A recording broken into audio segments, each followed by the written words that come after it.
మనకి ఇక్కడ క్యాంప్స్‌లలో ఏందంటే రూమ్ మంచిగున్నాయని జెప్పేసి ఇక్కడ దుబాయ్‌లో చాలామంది అనుకుంటారు. సో, అట్లేముండది. మనం రూమ్‌ని క్లీన్ చేసుకునే బట్టి అండ్ మనకి నచ్చిన తీరు యూజ్ చేసే బట్టయితే మన రూమ్ అయితే అట్లుంటదనమాట.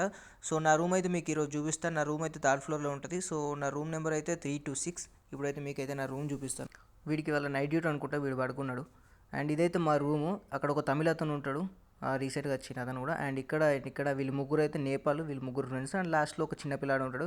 ఇక్కడ మా ఫ్రెండ్ గాడు ఉంటాడు. వాడైతే క్యాన్సిల్ చేసేసిండు. సో, పైనున్నోడైతే కిందకి వచ్చేస్తాడు. అండ్ బెడ్ ఫ్రీ ఉంటుంది అక్కడ. ఇదైతే నా బెడ్ అనమాట. అండ్ ఇక్కడ ఛార్జింగ్ పెట్టుకోవడానికి ఒక చిన్న పవర్ సప్లై దాకా ఇది ఒక సాకెట్ ఉంటుంది. క్యాంప్స్‌లో కూడా వాటర్ సప్లై అయితే ఉంటుంది. కాకపోతే మనం అయితే ఫిల్టర్ నీళ్ళు తాగాలి. ఎందుకంటే కింద వాటర్ బాగున్నాయి.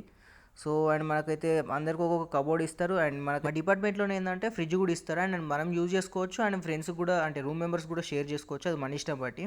అండ్ ఇదైతే మా రూము. సో, ఒకసారి రూమ్ ఎలా ఉందనేది ఒకసారి కామెంట్ సెక్షన్ అయితే కామెంట్ చేయండి. నాకైతే నా రూమ్ అయితే ఓకే. సో, వేరే దాంతో కంపేర్ చేసుకుంటే